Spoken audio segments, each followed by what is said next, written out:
a mais uma edição do programa Duplo Expresso nessa sexta-feira, Sexta-feira da Paixão, dia 2 de abril de 2021. Eu sou Rômulo Maia, apresento o programa diretamente de Berna, capital da Suíça. Olá, boa tarde, bem-vindo mais uma vez ao Duplo Expresso.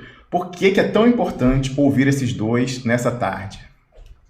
Boa tarde, Rômulo, boa tarde, Heraldo, Marcelo. É uma honra estar com vocês aqui. Boa tarde, pessoal que nos ouve e nos assiste. Bom, o Marcelo e o Heraldo são dois dos grandes interlocutores que eu encontrei na minha vida de pesquisador da temática militar, da temática da guerra, e o que eu posso dizer é que eu sempre aprendo muito ouvindo eles. Eles são pessoas excepcionais em termos da abertura para a conversa, para o debate.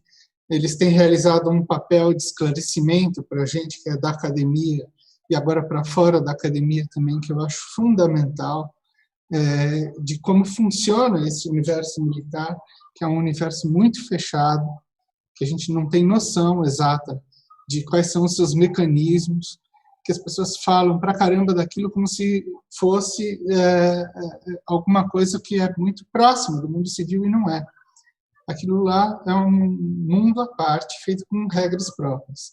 Talvez, infelizmente, esse talvez seja um dos pontos mais problemáticos que a gente tem para lidar. Isso é uma coisa que, enfim, pelo menos para a gente lá da antropologia, sempre chamou muita atenção, né? Sempre brinco para os que na década de 90 formavam o Congresso Mundial de Antropologia dos Militares, que eram o Celso Castro e eu, né? A gente via essa coisa e ficava absolutamente, como que eu posso dizer, chocado, no bom sentido, com isso. O Marcelo e Heraldo, a gente começou a intensificar, enfim, as nossas conversas desde 2019, né? Isso começou... O Marcelo foi, assim, eu conheci por pura curiosidade de rede social, a partir do artigo que ele publicou na Folha de São Paulo, antes das eleições, né, Marcelo? Eu cheguei até ele, solicitei amizade, e aí a gente começou a conversar bastante, e o Heraldo, logo depois, apareceu também por isso. E nós nos tornamos, então, interlocutores de várias conversas. Eu posso dizer que a minha perspectiva, assim, eu vejo ela bastante próxima a deles. Eu não sei se é uma questão de um antropólogo fazer o velho sentido que é dado para nós na nossa disciplina de follow the native, né? Siga o nativo, né?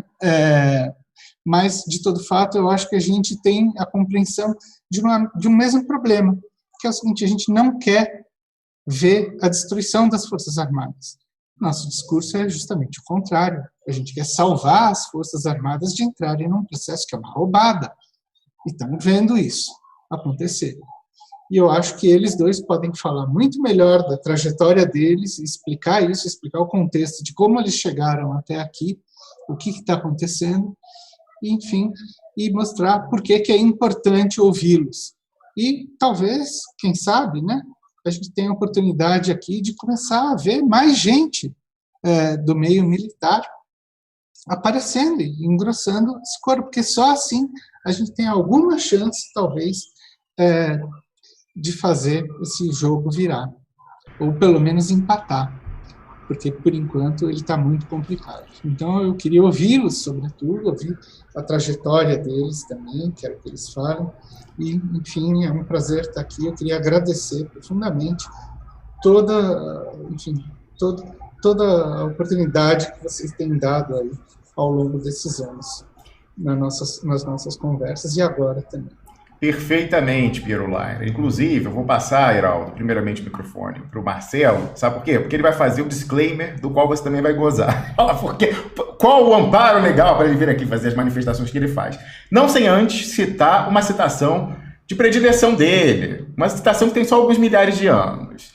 A palavra convence, mas o exemplo arrasta. Então, por conta disso, Coronel Marcelo, olha só, eu vou retweetar, tá lá fixado no topo do meu perfil, eu vou retweetar a postagem do programa de hoje para arrastar todo mundo que está nos vendo para retweetar e curtir e deixar um comentário embaixo aqui para a gente poder contrabalancear a sabotagem algorítmica. Coronel Marcelo, começa aí com um disclaimer. Qual é o amparo legal para essas manifestações aqui hoje? Deixa eu mandar... Só Marcelo, não Coronel Marcelo. Tá certo. É vício aí. Marcelo, abre o seu microfone. Estou mandando aqui um convite. Eu fechei só enquanto eu fazia meu monólogo de abertura. Pode falar. Bom, boa tarde, Rômulo, Rômulus, o Piero e o Heraldo. Agradeço o convite e a oportunidade de vir expressar a minha opinião pessoal e individual. E como você já deu o spoiler, eu vou lembrar que faço isso, e o Coronel Heraldo também o fará, certamente, amparado por lei. Existe uma lei de número 7.524 que confere ao militar da reserva das Forças Armadas, acredito que seja extensivo também para os oficiais da Polícia Militar, os praças da Polícia Militares, a livre expressão do pensamento sobre temas de natureza política, histórica, ideológica e de interesse público, independentemente dos regulamentos disciplinares. E as observações que eu fizer aqui, que eu venho fazendo em algumas oportunidades, que abordam o cenário político nacional, e é inevitável, quando você aborda o cenário político brasileiro hoje, não tocar no assunto de militares. E, certamente, há que se citar um ou outro general, coronel, ou mesmo em caráter geral, mas sempre que eu o fizer, será em caráter eminentemente político, ou seja, pelas posições políticas ou pelos cargos de natureza política e pública que eles ocupam. Jamais em relação às suas vidas privadas, particulares, e muito menos em relação às suas carreiras militares, que foram certamente coroadas de pleno êxito, tanto assim que chegaram ao posto máximo da carreira, que é o de coronel, e graças ao seu merecimento e à sua antiguidade, puderam ser escolhidos para, inclusive, ascender ao generalato. E o que me move a participar do debate, e aqui é o que eu estou fazendo, é exatamente como você já adiantou, o respeito e admiração que eu tenho pelo Exército Brasileiro, pelas Forças Armadas em geral, porque praticamente nasci no Exército, desde muito cedo percebi uma vocação para a carreira militar, minha ascendência, meus colaterais, parentes colaterais e minha descendência têm militares bastante presentemente, então faço isso por um motivo muito simples, porque eu discordo pessoalmente da vinculação da imagem, mas não só da imagem, da própria instituição que eu acabei de descrever, com o governo, com qualquer governo, e dos militares com qualquer linha política ideológica em termos de grupo ou bloco, qualquer linha política ideológica. Então, por isso que eu participo do debate. Agradeço, e eu gostaria, assim, pelo menos de adiantar qual é a problemática que eu tento esclarecer, porque na época das eleições, quando surgiu a candidatura muito claramente do capitão Bolsonaro, no âmbito da minha turma, eu já estava na reserva, tinha acabado de ingressar na reserva, eu percebi uma aderência quase total, chutar aqui o número de 90%, em torno da candidatura. E nós aprendemos, a minha geração é formada nos anos 80, já saímos da academia com a plena vigência do regime democrático, após 21 anos de ditadura, nós aprendemos que aquela figura que era levada aos quartéis como o salvador da pátria, e já tinha a alcunha de mito, era aquele capitão que, em 88, saiu do Exército por conta da sua situação disciplinar muito degradada e entrou para a política. E nós aprendemos, como tenentes, jovens tenentes, a entender que ele era um mau exemplo de militar. Como que aquele mau exemplo de militar, e durante boa parte da minha carreira, até capitão-major, era até uma persona não grata nos quartéis, porque queria distribuir santinhos eleitorais das suas candidaturas, das candidaturas dos seus filhos, da sua esposa. Como que aquele militar, mau militar, nas palavras do general Ernesto Geisel, seria considerado um candidato que pudesse aglutinar a minha geração? Então, inicialmente percebi essa aderência e percebi que não era só no meio militar, mas quando eu ia na padaria, por exemplo, comprar o pão diário, por saberem aquelas pessoas que me atendiam que eu era militar, já me identificavam com a candidatura, né? Então, isso me incomodou, exatamente porque percebi que se iniciava ali uma percepção pela sociedade que nós estávamos politizados e praticamente fazendo parte de um grupo.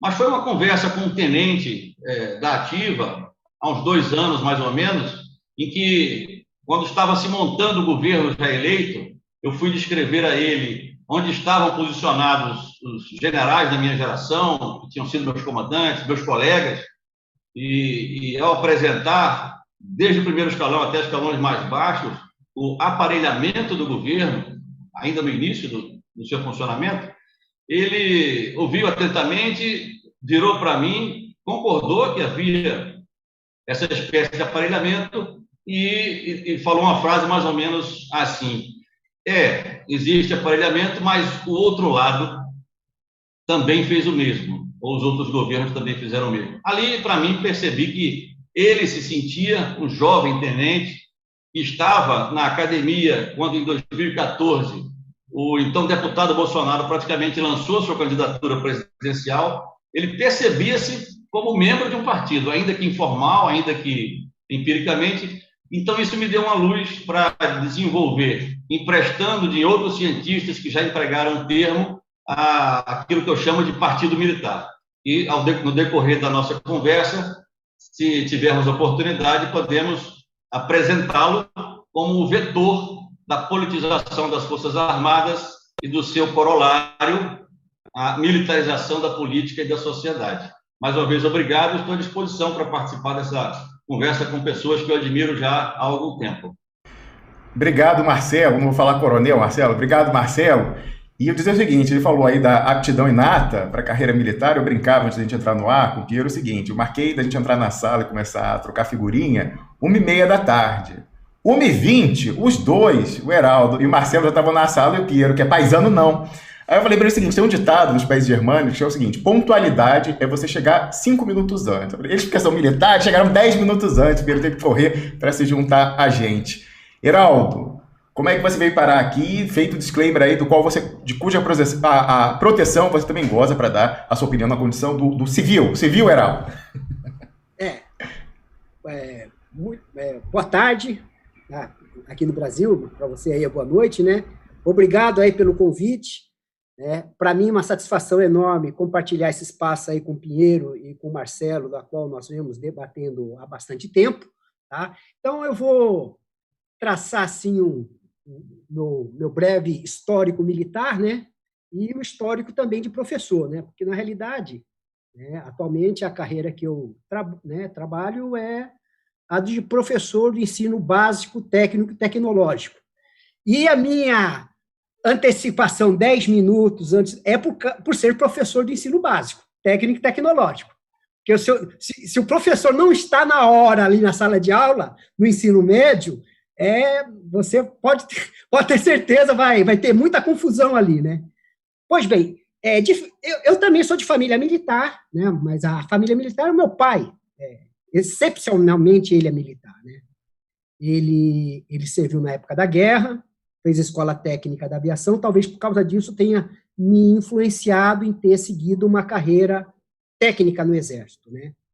Mas eu não tinha essa... Eu sempre gostei dos assuntos militares, né?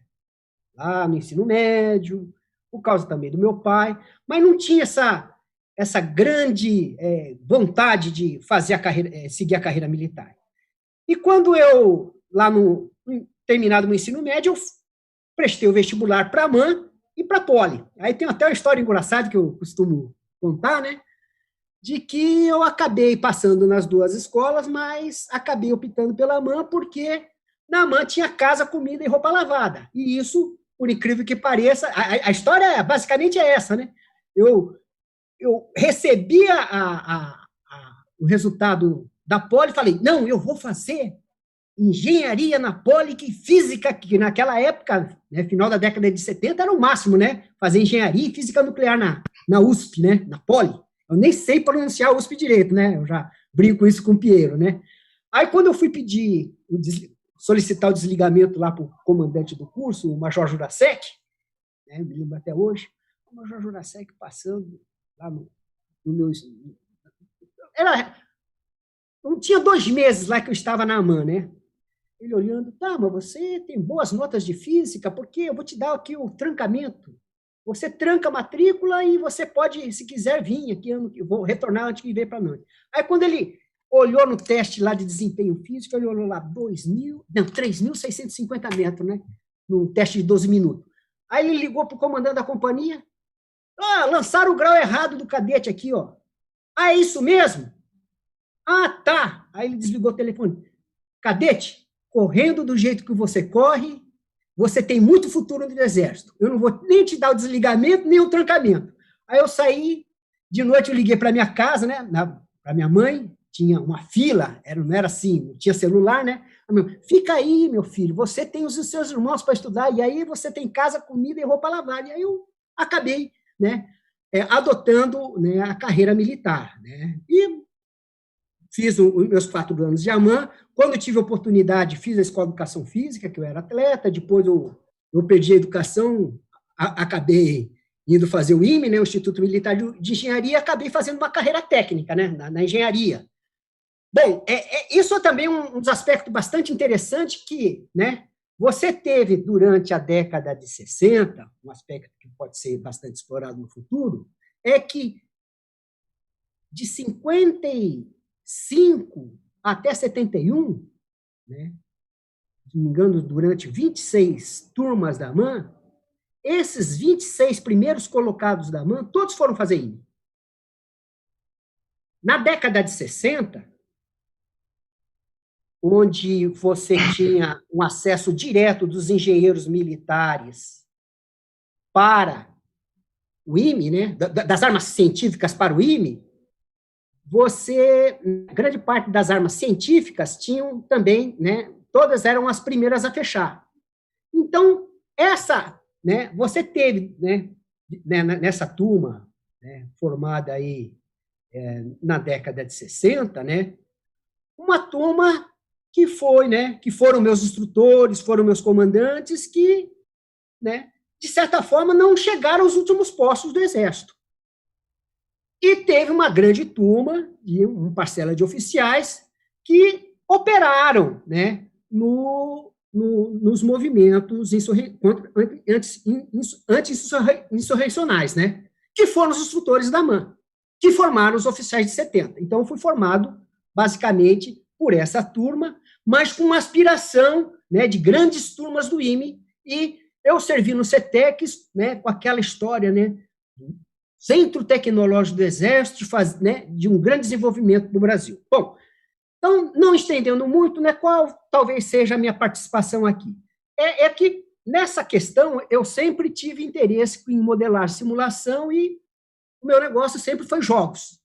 E eu fui buscar fazer um doutorado, né, sobre epistemologia da estratégia, e busquei um professor, o professor Tarso Mazzotti, da Universidade Federal do Rio de Janeiro, onde comecei a estudar, né, a questão da epistemologia dos militares. Mais recentemente, né, aqui, ingressando aqui no departamento, né, no programa de pós-graduação de estudo estratégico, eu aprofundei, né, na questão do estudo do pensamento militar, né, que é um objeto de estudo aí das relações civis militares, que, né, de certa forma, eu começo a me debruçar, né, e compreender, e buscar teorias para explicar, né, por que é que os militares pensam assim. Eu acredito, assim, né, é muito importante a gente buscar outras explicações, né, de como é que as coisas, por que as coisas estão funcionando assim. Eu acho que não existe uma teoria científica que vai dar conta, né, de tudo que está acontecendo. Acho, assim, bastante interessante a abordagem antropológica, né, do Piero Nerli. Meus colegas historiadores, eles conseguem, assim, devido às competências desenvolvidas, trazer muito material empírico, mas as representações sociais, né, que o próprio Piero colocou e o Marcelo também, de certa forma, né, indiretamente coloca o mundo como os militares enxergam, né, o mundo dos militares, né, como se fala, né, uma instituição total, como o Goffman coloca, né, como esse grupo enxerga o mundo é um pouco diferente, sim. Ele tem, no meu entendimento, um núcleo central, que é a coisa da ordem, né, militar, né, tem que botar ordem em tudo. Se bem que esse entendimento de ordem ele vai sendo trabalhado com o tempo, né? Que talvez a gente vá discutir aqui no prolongamento da nossa discussão. É isso aí. Maravilha. Olha só, inclusive o Piero falou, né, dos inputs fundamentais que ambos trouxeram para a gente compreender melhor o que ocorre.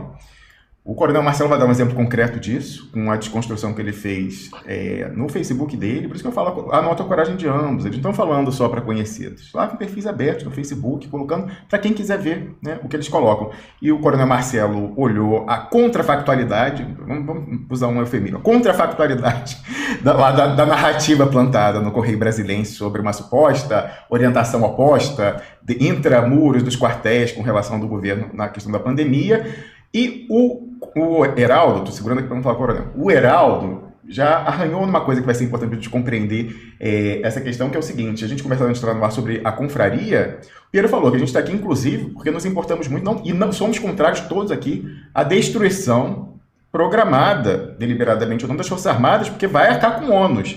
O ônus vai ser coletivo das forças como um todo, Piero. Mas o bônus não. O bônus é para uma certa confraria. Não é todo mundo que vai participar dos DAS-5, né? Está participando das promoções para general. Há uma superrepresentação de determinadas pessoas em relação a outras, nas armas dentro do Exército, né? Então, tudo isso a gente vai poder conversar. Inclusive, o Heraldo também vai ajudar a explicar algo que quem é de fora não compreende. Mas como que o pessoal fardado não está danado com o neoliberalismo, com o enxugamento do Estado? Como assim? Como que eles, por dever de ofício, deveriam ser nacionalistas, não estão danados com o fim do Estado provedor, o fim de um Estado mínimo, né, no Brasil e tal? Ele vai explicar que valores são esses que foram impregnados aí há só 20 anos dentro dos quartéis. Piero, por onde você acha que a gente começa aqui? Vamos começar desmontando a questão da plantação no Correio Brasilense do próximo comandante do Exército. Qual que você acha que convém primeiro? Qual bola bater?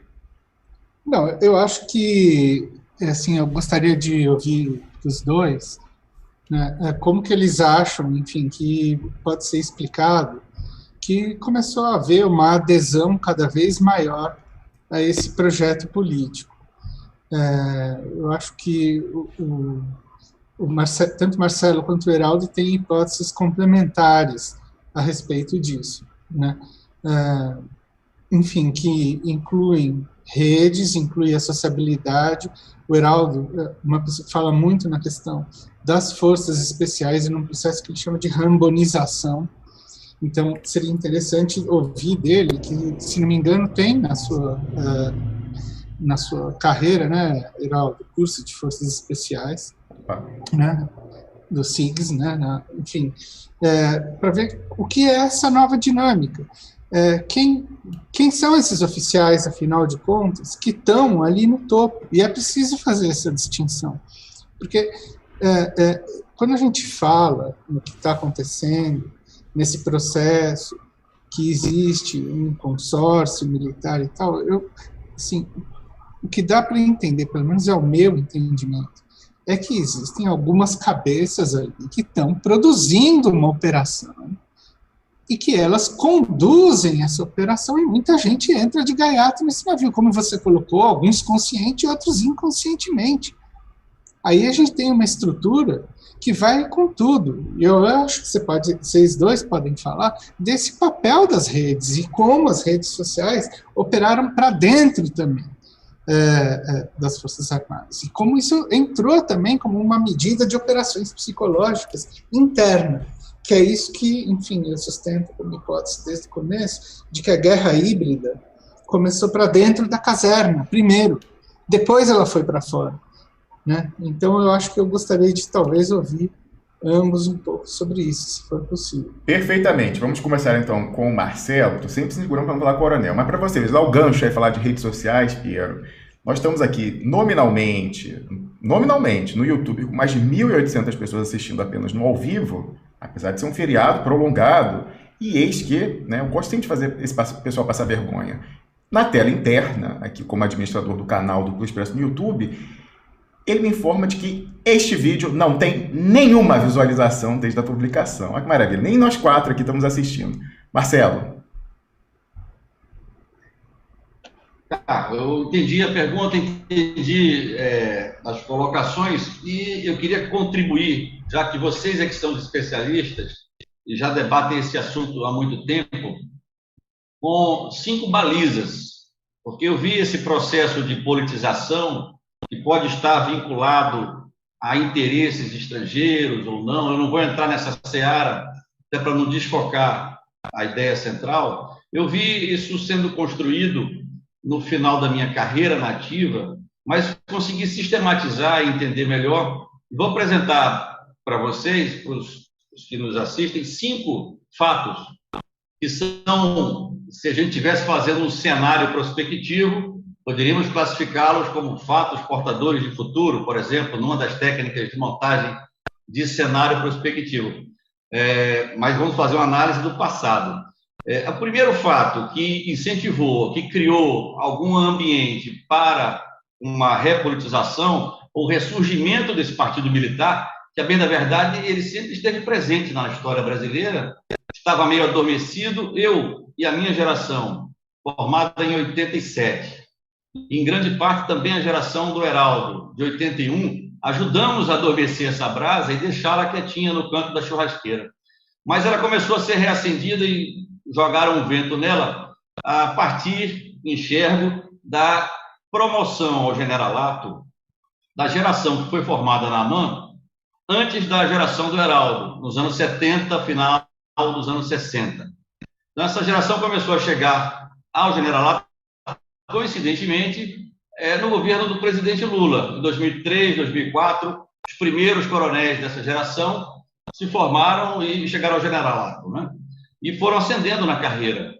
Veja que, para eles chegarem ao generalato, eles tiveram que se manter separados do seu colega de formação, Bolsonaro, ao longo de toda a sua carreira, porque se algum vínculo tivessem de natureza política com o Bolsonaro, certamente haveria algumas considerações a fazer, se valia a pena ascendê-los ao generalato. Mas ascenderam, graças a seus méritos pessoais. Em 2010, a eleição da presidente Dilma foi o primeiro vento que começou a ser soprado. A maioria já estava na reserva, essa geração dos anos 70, mas a nata já estava no generalato. Entre a eleição da presidente Dilma, que é o primeiro fato, e a sua reeleição, que é o segundo fato importante para a reativação do Partido Militar, existiu o funcionamento durante praticamente todo o mandato da presidente da Comissão Nacional da Verdade. Se não me engano, em 2012 a 2014, ou final de 2013, essa comissão pautou as discussões no Brasil inteiro, né? E ela é um fato que é muito importante para entender o ressurgimento do Partido Militar. E apresento mais 2 fatos muito importantes. Durante todo o governo do presidente Lula, de 2004 até 2010, e no primeiro mandato da presidente Dilma até 2014, o Brasil participou da maior operação bélica ou militar, não era bélica, era de natureza militar, desde a sua participação heróica na Segunda Guerra Mundial, que foi a MINUSTA, ou a Missão das Nações Unidas para a Estabilização do Haiti. E essa missão ela deve ser estudada tanto sob o ponto de vista do orgulho do militar de cumprir uma missão em nome do seu país e com reconhecimento nacional e internacional, deve ser também entendida como uma aproximação geopolítica com um grande ator, que é os Estados Unidos da América, sobre o qual nós temos muitas referências, principalmente após a nossa parceria na Segunda Guerra Mundial como aliados contra o nazifascismo. E o último fato, que tem um vínculo com a participação da MINUSTA, porque ali se testaram técnicas e táticas, é o nosso super emprego, super no sentido de excessivo, na minha opinião, em operações de garantia da lei e da ordem, conhecida como GLO, e aí sim, implementando técnicas e táticas que deram certo, com todas as aspas, no Haiti, em comunidades ou em localidades que viviam crises, ou que viviam períodos agudos de algo que é crônico, que é a questão que envolve a segurança pública. Então, resumidamente, a eleição de 2010, com a geração dos anos 70 já na cúpula, ou chegando na cúpula do Exército, pelo papel e pela figura que a presidente Dilma, na sua juventude, desempenhou nos anos 70, quando eles eram cadetes e aprendiam tecnicamente e ideologicamente que deveriam combater organizações de luta armada, e não vou entrar em considerações maiores sobre isso, aquilo causou um certo apreensão, principalmente na geração que já tinha ido para a reserva. A reeleição dela, no meio à Comissão Nacional da Verdade, a MINUSTA e a participação excessiva em operações de garantia da lei e da ordem. Estudem isso, que os senhores vão encontrar ali, certamente, muitas razões, motivações e inspirações para a recidiva do Partido Militar. E, só para aproveitar a palavra, não sei quando é que ela volta para mim e com que bola levantada, mas eu faço questão de, quando eu disse daquele jovem tenente que se entendia parte de um partido, ele também se entendia parte de um governo militar. E há um fato que eu cito no artigo que escrevi para o livro do professor João Roberto. Em 2016, em plena discussão sobre o impeachment, acontecia uma das 5 reuniões anuais do Alto Comando do Exército. Em fevereiro de 2016, dos 17 generais que compunham o Alto Comando do Exército, ou seja, são 4 turmas de academia e os 4 estrelas de cada turma, num colegiado de 16, mais o comandante, desses 17, em 2020, quando eu expliquei para aquele jovem tenente sobre o aparelhamento, 15 estavam no governo, na administração direta, ou em administração indireta, ou tinham estado no governo de transição do Michel Temer. Então, fica muito evidente que o governo é militar, porque a alta cúpula do Exército, não posso dizer o mesmo da Marinha e da Aeronáutica, talvez mais da Marinha e menos da Aeronáutica. A própria cúpula do Exército passou a ser a cúpula do governo. Governar era problema do senhor Jair Messias Bolsonaro, não era problema das Forças Armadas brasileiras, muito menos dos seus generais, pela questão do exemplo. Eu acho que respondi, ou então saí pela tangente de alguma pergunta que eu queria abordar por enquanto. Muito obrigado, bem. Não, respondeu mais que a contento. Eu vou passar a bola, então, para o Heraldo dar a contribuição dele, não sem antes anotar que estamos aqui nos aproximando de 2.000 nominais no YouTube e eles continuam passando vergonha, me dizendo que esse vídeo não tem nenhuma visualização. Então, além de nós 4 que estamos, além de fazer a transmissão, assistindo, eu peço que você ajude a gente a fazer esse pessoal passar vergonha, dizendo agora no chat ao vivo, oi, eu existo. Isso você está vendo no replay, depois bota, oi, eu existo, Google, YouTube. Heraldo. Bom, é até comprometedor, né? Complementar o que o Marcelo colocou assim de forma bastante enfática e empírica, porque o Marcelo, né, ele teve experiência muito próxima, né, com o pessoal do Alto Comando do Exército. Eu corrija aí, eu não sou Forças Especiais, eu só tenho curso de Guerra na Selva. Aliás, eu, como engenheiro, fui fazer o curso de Guerra na Selva pelo interesse dos assuntos militares. Algo que dificilmente os engenheiros militares não tinham, porque aí entra uma questão também que eu coloco, né, neste pensamento militar, né, que opera em algumas vezes em alguns duplos, na qual o Celso Castro já tinha apontado alguma coisa, do prático e do teórico, do combatente e do engenheiro. Então, existe essa operação de duplos, né, que parece, né, que, né, a gente tem que deixar de existir essa coisa e existir somente essa. E talvez essa, né, seja mais uma das questões que tem que ser estudada dentro desse meu estudo sobre representações sociais, é de como, de certa forma, né, a engenharia militar deixou de ser expressiva, né? Mas você está falando que é necessário ser prioritário? Não, é que na realidade você tinha um equilíbrio, né, das armas científicas com acesso direto ao IME, né, depois você né, esse interesse foi diminuindo com o tempo, tanto é que minha turma, né, você tinha, em média, né, 90 a 100 oficiais da AMAN fazendo o IME, a minha turma só teve 10, ao ponto de chegar ao seguinte, então tá, agora a gente acessa diretamente para o IME, forma diretamente no IME, então nós temos o IME agora como uma academia militar paralela.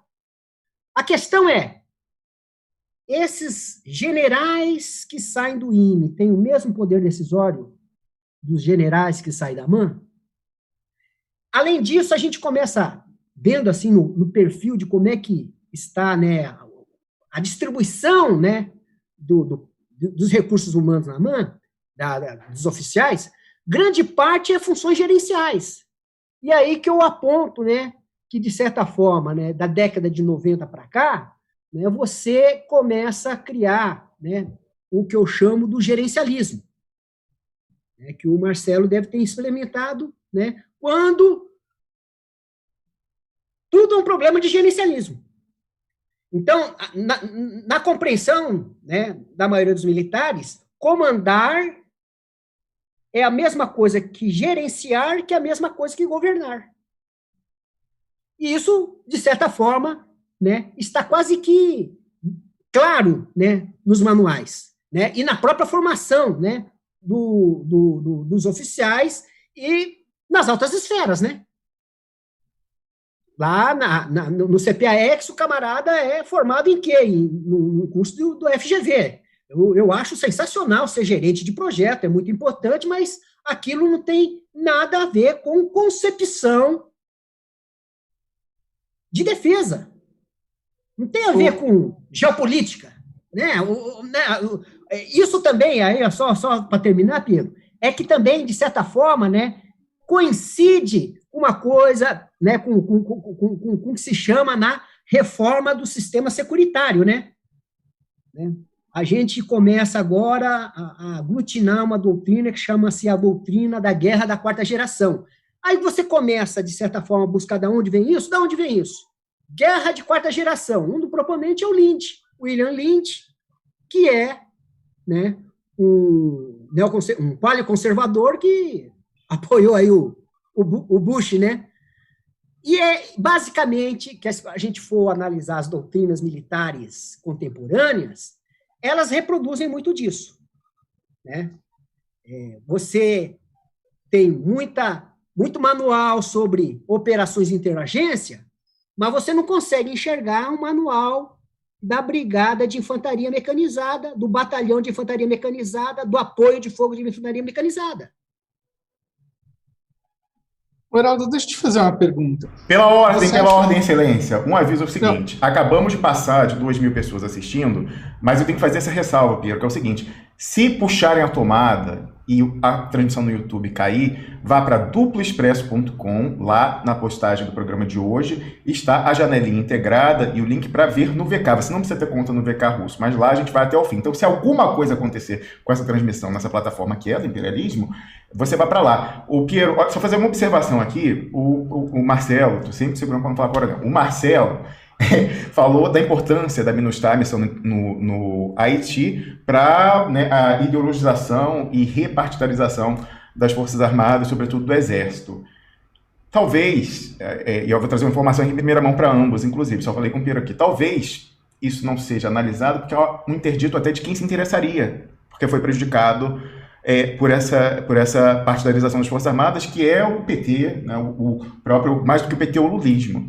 Eu recebi de uma fonte aqui inquestionável a informação de que houve uma transmissão nessa semana, eu não assisti, mas uma transmissão lá no Brasil 247, em que o ex-chanceler Celso Amorim participava, e lá pelas tantas, o entrevistador, o Brian Meir, da Telesur, questionou de uma forma crítica a participação do Brasil na MINUSTAH. E lá, assim, trazendo algo que seria inesperado, talvez, para quem fez a pergunta, o ex-chanceler Celso Amorim saiu em defesa do general Heleno, dos demais generais que estavam no comando, e fez uma apologia dessa participação, mesmo a gente sabendo o saldo que teve de aproximação. Então, é irônico alguém que inaugurou no governo Lula a tal da inserção internacional, a política externa ativa e altiva, tenha sido peça fundamental para a subordinação, mais do que ideológica, até fisiológica, já que vira camaradas, mulheres viram amigas, vai passar o fim de semana em Miami e tal, não sei o quê, das Forças Armadas brasileiras às Forças Armadas dos Estados Unidos. Sobre isso, só dizer o seguinte, tem um ditado, né, que fala que o pecado preferido do diabo é a vaidade. Certamente quem saberia disso, e chanceler Celso Amorim, é o grande Satã. Piero Leiner. Puxar duas coisas correlacionadas, então, porque me parece que isso que você está falando, Heraldo, de gerencialismo, é alguma coisa que talvez tenha sido uma construção de longa duração, né, na cabeça de várias pessoas, que embute a ideia, eu queria saber se é isso, se impulsiona a noção de que, na verdade, talvez as Forças Armadas seriam os melhores administradores do país. Quer dizer, não é só uma questão de pôr ordem no caos, que é uma coisa que eles acharam através do Haiti, falaram, não, numa situação caótica a gente tem que ir lá e botar ordem nisso, mas a gente consegue fazer isso como bons administradores de uma empresa também, né? E aí toda essa ideologia do Estado mínimo, etc. e tal, que está totalmente plasmada ali no modo como esse pessoal que está lá no governo agora está pensando as coisas. Então, assim, todo mundo se espanta, cadê os tais militares nacionalistas, etc. e tal, mas eu acho que essa é uma posição que nem cabe mais falar, porque essa é uma ideologia apátrida, de certa maneira, e eu queria entender como é que isso fica, enfim, na experiência que vocês tiveram em termos do ensino, da prática, de como que essa coisa da logística assumiu uma coisa. A outra coisa, que aí eu acho interessante, é que existe uma coisa nessa mudança de perfil dos generais que vão chegando a 4 estrelas, porque quando começa a ter esse contingente chegando no topo, que vem desses cursos de operações especiais, SIGs, etc. e tal, qual é a referência que essa turma tem na cabeça? Se não me engano, e aí me corrijam se eu estiver errado, é o Araguaia. Então, isso explica, talvez em parte, a persistência do anticomunismo, né, a ponto de acontecer o que aconteceu anteontem, né, de um negócio que não sai da cabeça, né, mesmo se tomando o fato empírico de que assim, o comunismo nunca chegou a estar perto nem enfim, da antessala dos acontecimentos políticos no Brasil, ao contrário do que teve em outros países da América Latina. Aqui foi muito fraco o movimento, no entanto, a reação foi absolutamente desproporcional e até agora ela mobiliza essas coisas. Então, isso é uma coisa que eu também queria ouvir de vocês.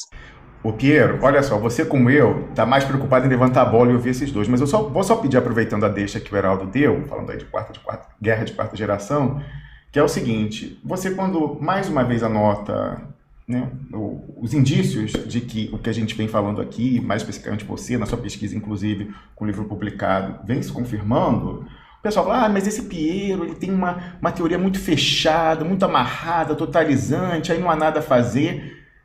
Piero, explica pra gente que é o contrário, justamente pegando esse instrumental, reconhecendo ele, que a gente pode efetivamente fazer alguma coisa. Quem explica são eles, agora que sabem muito melhor o que é a guerra de quarta geração e híbrida dentro da quarta geração. Tem gente que bota ela como uma quinta, né? Mas eu tenho minhas dúvidas. Certo, então não foi você que inventou isso, né? O pessoal que está fazendo leu sobre há muito tempo. Marcelo. Coitado de mim. Eu vou começar respondendo algo que eu não respondi na sua primeira pergunta sobre rede social e a importância delas para o partido militar. Um dos elementos desse partido militar é a base eleitoral e militante. E ela existem camadas que vão aderindo ao seu núcleo, que é o militar das Forças Armadas. A próxima camada em torno desse núcleo é a família militar, que foi muito valorizada na época do general Vilas Boas, e também serviu para se espraiar essa concepção de partido militar. Marcelo, uma intervenção brevíssima minha, vou dar um testemunho aqui pessoal, que eu já falei no ar, para referendar o que você falou, né, do estranhamento à primeira olhada, de alguém que saiu como um páreo das Forças Armadas virar referência, fazendo campanha dentro sem nenhum problema.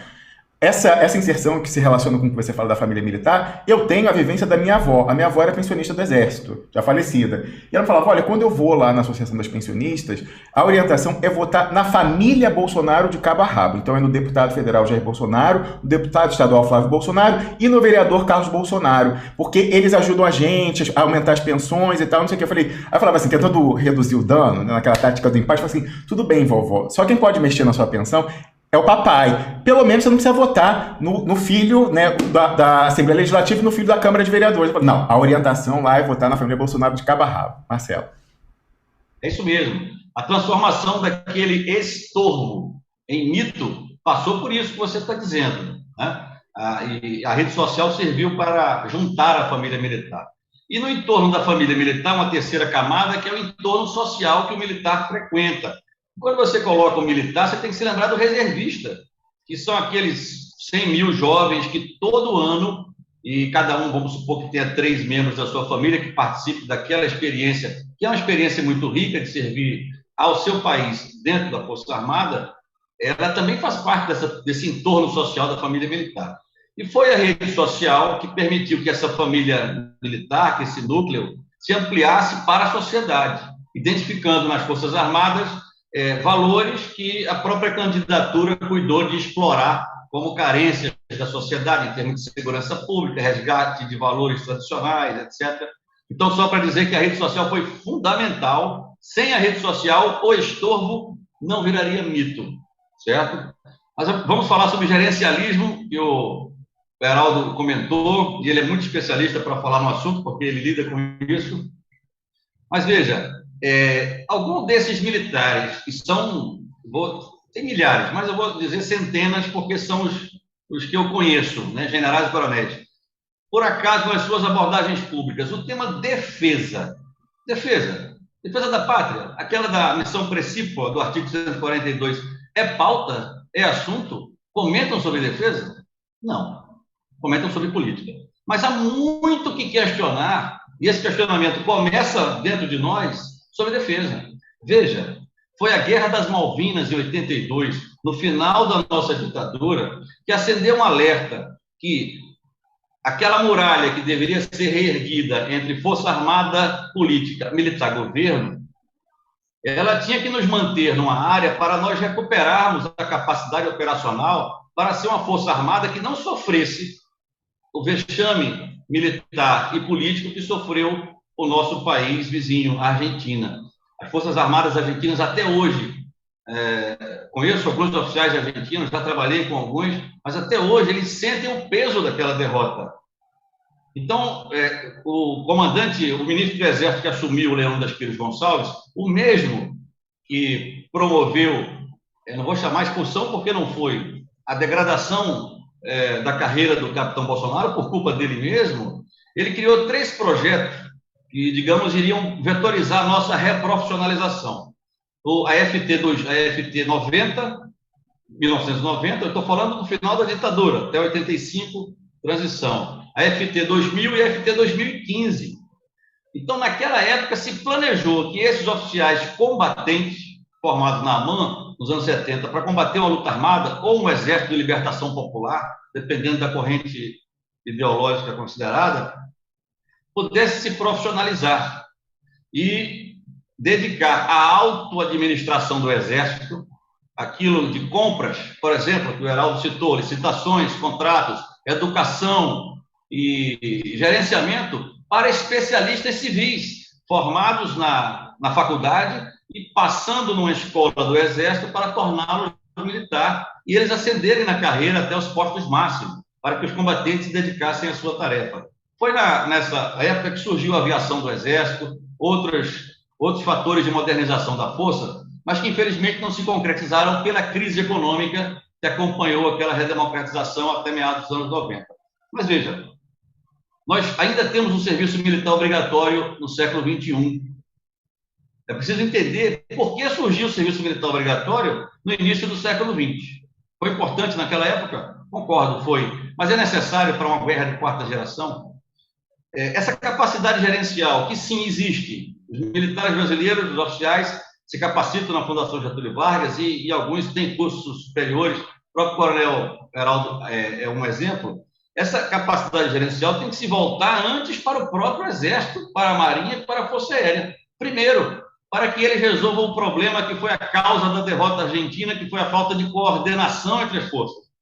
É o espírito de atuar conjuntamente, com um comando conjunto, não um comando do Exército, da Marinha e da Força Aérea, fazendo guerras independentes. Nós sabemos disso, mas fizemos muito pouco, apesar do Ministério da Defesa, em prol desse pensamento conjunto. Veja, para que os generais que aí estão são todos muito competentes do governo, a maioria formada em cursos operacionais importantes e respeitados no mundo inteiro, comandos, forças especiais, paraquedistas, guerra na selva, sem dúvida alguma. Mas se uma tropa terrestre brasileira tiver que se desdobrar no terreno brasileiro, porque a Constituição não permite que nós façamos ações ofensivas externas, para combater o inimigo que chegou aqui no nosso solo e também com a força terrestre, sinal de que nós já perdemos o nosso poder aeroespacial e o nosso poder naval, para colocar o Guerra na Selva, o Comandos ou Forças Especiais e os paraquedistas para defender a pátria que já foi invadida pelo bote estrangeiro. Então, será que ainda hoje é preciso raciocinar com um exército muito grande, com presença nacional e com interiorização dos seus efetivos para fazer a formação do recruta? Ou será que a prioridade de um país com as dimensões do Brasil, com as riquezas atuais e potenciais do Brasil, relativos ao pré-sal, por exemplo, e que não privilegiemos, por exemplo, a nossa força naval? Nós só temos uma esquadra incompleta. Nós não temos uma capacidade aérea, porque a nossa aviação de caça não tem alcance para ações aéreas, até mesmo na nossa fronteira. Mas nós temos uma unidade do Exército em cada ponto do território nacional, até em cidades do interior. Então, essa discussão é que é importante os militares fazerem, e sempre fizeram, através da cadeia de comando, através do Ministério da Defesa, cada vez mais, vou dizer civil, mas cada vez mais integrado por políticos e por especialistas em defesa, e através das assessorias parlamentares.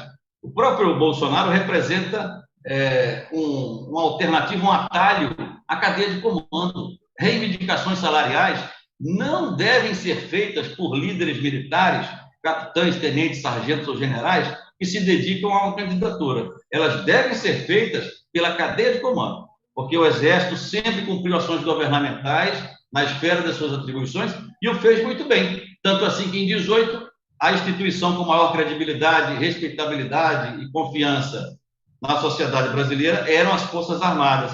E foram esses índices que a geração dos anos 70 de generais colou na candidatura de uma chapa militar, o capitão e o general. Então, isso é um exemplo da capacidade que nós temos, que está mal empregada para resolver problemas políticos, de polarizações, de disputas legítimas dos campos ideológicos. Nós temos que empregar essa potencialidade na resolução das nossas questões de defesa. E os Estados Unidos pode ser um exemplo nesse sentido, porque tivemos esse contato durante a MINUSTA, mas deveríamos ter trazido alguns exemplos dos Estados Unidos, como, por exemplo, os cuidados que o país tem em empregar o seu militar, por mais condecorado que seja, na política. O próprio secretário de Defesa americano é um general do governo Biden, mas teve que passar por uma autorização do Congresso Nacional, não sei se foi da House ou do Senado, porque não tinha 7 anos na reserva para ser ministro da Defesa. Se você fizer uma comparação com os nossos, é preciso que a sociedade, a política, nos controle. Senão, nós vamos continuar fazendo a guerra do Exército, a guerra da Força Aérea e a guerra da Marinha. Não vamos concentrar esforços e a nossa missão principal pode ser comprometida. E aí, aqueles índices de confiança, credibilidade e respeito podem ir lá para baixo. e aí, se perder uma guerra, para recuperar isso, somente outra. Muito bem. Olha só, a gente está com uma audiência enorme, como eu falei aqui, embora no meu quadro administrador continue dizendo que não tem nenhuma visualização, mais uma vez na tela para constranger. Entre essas pessoas que não estão assistindo, além de nós quatro, eu quero dizer que já deram visualização na divulgação que eu fiz para a minha lista VIP de WhatsApp, assim que a gente iniciou a transmissão, 2 ex-ministros da Defesa. Fora isso, a gente tem também, por exemplo, pessoas próximas às Forças Armadas que têm, inclusive, interlocução com alguns dos generais no GSI. Temos aqui parlamentares, não do baixo, mas do altíssimo clero, que deram visualização. 2 desses parlamentares, um na Câmara Baixa, um na Câmara Alta, conhecidos nacionalistas. Então, a gente está atingindo um amplo espectro de pessoas nesse feriado, nessa Sexta-feira da Paixão. Heraldo. Bom, retomando aqui basicamente, né, o que eu comentei, né, sobre o duplo gerencialismo, né, e guerras de quarta geração, né? 2 coisas que, no meu entendimento, operam em consonância às grandes reformas, como o Pepe Escobar coloca, geoestratégica que vem. A gente pode começar o seguinte: quando é que começou isso? É difícil, né? A gente pode falar lá da década de 70, quando o Nixon se acertou lá com a China. É que o calendário das coisas da evolução global não anda para e passo com o nosso aqui, né? Aí o Marcelo Pimentel colocou num outro evento, né, bem claro, né, de que aquela coisa do tiar era só peça para colocar na cabeça, né, tiara, né? E, de certa forma, né, a gente vê que, né, aí vem o seguinte, mas o exército vem se modernizando, com certeza.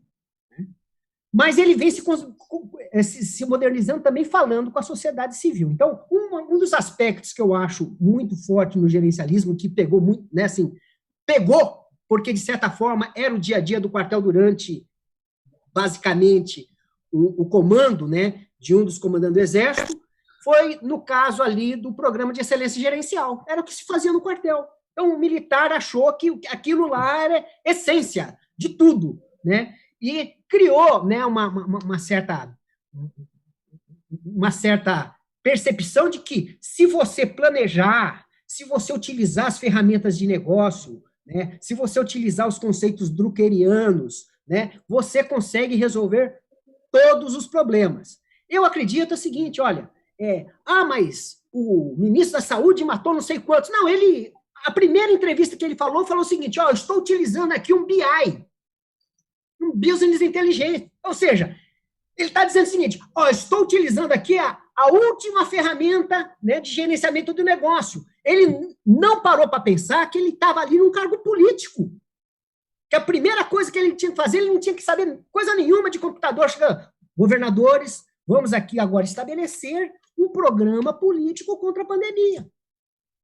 Então, é essa questão que eu coloco que tem que ter, né, o militar tem que ter um entendimento que é diferente de comandar, é diferente de gerenciar, que é diferente de governar. Comandar é diferente de gerenciar, o próprio Clausewitz coloca nisso. Se quiser mais, o Luttwak coloca, né, a lógica da guerra é diferente da lógica de negócios. Mas essa adenda de que lógica de negócio e lógica da guerra é a mesma coisa, é também um produto vendido fechadinho, né, em concepções neoliberais de defesa, de estudos estratégicos.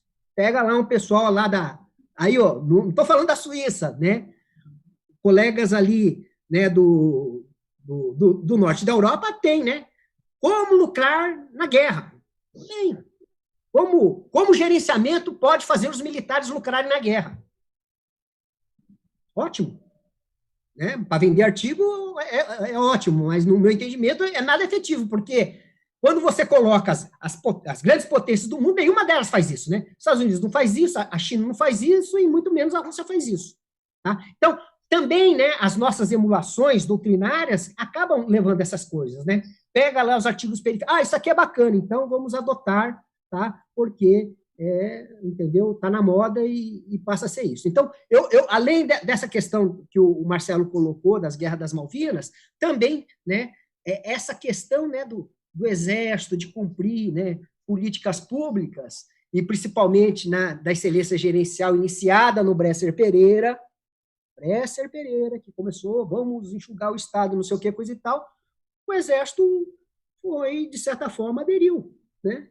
E os militares compreendem até hoje que tem que enxugar sempre, não, né? Agora, o mais interessante, quanto mais fala enxugar, maior a quantidade de pessoas que estão empregadas para enxugar.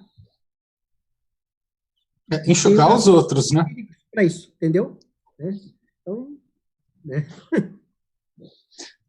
Agora, eu tenho uma questão, né? Porque eles adotam todas essas perspectivas, e isso eu acho, na minha concepção, que está muito imbricado nessas teorias de guerra de quarta geração também. E, de um certo lado, eles não... Como, enfim, vocês ambos colocaram, né? Isso tira eles do papel da defesa, enfim, ficam aí orbitando N outras coisas e perdendo um tempo e uma capacidade essencial de que eles têm que se projetar para fora e não para dentro. No entanto, me parece que, pelo menos em termos de um grupo, eles souberam muito bem aplicar essas PSYOPs, essas técnicas, esses manuais de operação e, posso estar completamente errado, produzir uma guerra híbrida interna aqui. Ou seja, alguma coisa ali se capacitou. Não foi só uma descapacitação. O problema foi uma recapacitação em cima de alguma coisa que acabou realizando uma lógica muito perversa, né?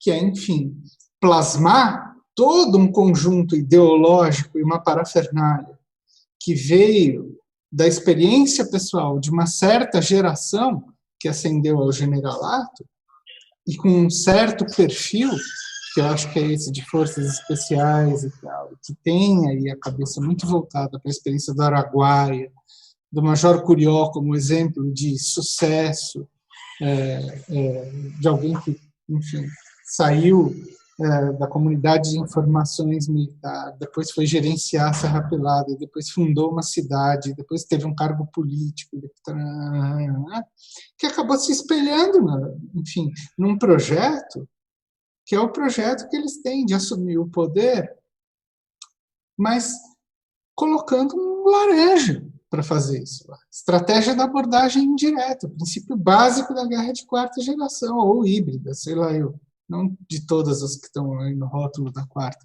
mas da híbrida pelo menos sim, né? Que é essa ideia de que você vai terceirizar a guerra a partir de alguém. E esse alguém é o Bolsonaro. Estou falando isso só para a gente talvez também engatar depois na questão conjuntural aí do que aconteceu essa semana. Mas, enfim, me parece que eles estão deixando as capacidades militares do Brasil, num certo sentido, de lado para algumas coisas, mas se capacitando para fazer outras. E outras que são muito problemáticas para a gente. Só para tentar conectar o que tem a ver, é que é justamente, e colocando a questão do Maurício, do Marcelo Pimentel, tá? É que o núcleo, né, núcleo central que é, nós vamos botar ordem.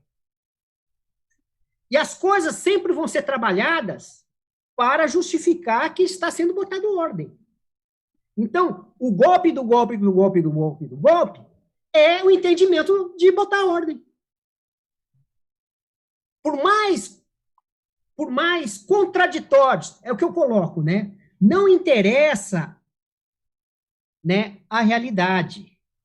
Interessa fazer com que o que acreditamos seja realidade. Essa é a essência lá do entendimento das representações sociais do Moscovici e da Jodelet, entendeu? Os grupos sociais, eles constroem as realidades próprias, e os militares, de certa forma, estão construindo essa realidade, né? Principalmente por ser uma instituição total, por hoje ter um modo turbinado de um quartel paralelo chamado redes sociais, e suas franjas, como eu coloco, né, que de certa forma acabam, né, servindo, né, de viés de confirmação. Uhum. Então, aquela história lá do Haiti, que foi um sucesso. Olha, eu não sou historiador militar. Eu gosto de história militar, mas eu até nunca... Eu tenho vários jogos de coinha aqui, né, de contra-insurgência. Eu queria, né, reconstituir o que foi Minustah, para saber, e até como engenheiro de pesquisa operacional, estabelecer, né, as condições do que é sucesso ou insucesso. Né? Isso aí cabe aos nossos colegas tratar dessa questão. Tá? Mas que isso foi vendido, né? Foi vendido. Da mesma forma, né, que lá o curso de Guerra na Selva, um curso excelente. Todo mundo diz, eu fiz o curso de Guerra na Selva. Basicamente, ele não mudou nada. Desde ali do curso que nós, né, adaptamos dos ingleses, dos franceses e ingleses, que foi levado lá para Fort Gullick, e, né, do Django Expert, e reproduzido aqui no Brasil. Né, que também serve como viés de confirmação de que estamos fazendo a coisa certa. Então, quando o militar faz esses cursos todos de combate, ele acaba falando o seguinte, o caminho é esse. Né? Então, essa valorização também desses cursos de combatente, a gente, né, o Marcelo pode colocar melhor isso, existe até algumas cotas, né? No alto comando, né, para general de brigada e general de divisão tem que ter uma cota de FE, por quê? Porque tem que ter alguém para comandar lá a brigada de, não sei das quantas, de forças especiais, né, que vai empurrando até ter um camarada lá de forças especiais no COTER. E isso, né, é cultural, né? É cultural que acaba impactando, né, na forma como o Exército se enxerga e como se relaciona. Aí, quando eu estou falando de Exército, né, eu estou sendo bastante econômico, né, no contorno dos problemas. Talvez o Marcelo pode colocar melhor como um partido militar, porque aí vai justamente, né, reforçando, né, tudo o que o partido militar acredita. E quando eu falo isso, é o seguinte, é o civil. Muitas vezes eu recebo, né, mensagem de WhatsApp de colegas civis, de contatos, assim, distantes do Exército, reproduzindo umas coisas que não tem nada a ver. Sim, umas mentiras.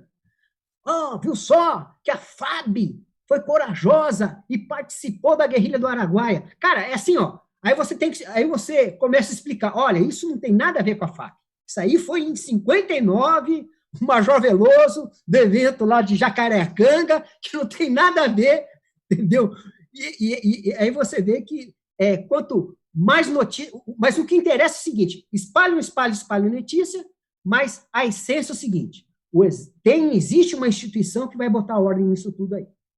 É esse entendimento que eu vejo que é o núcleo central, né, dos discursos, que é possível ter uma instituição que bota ordem no Brasil.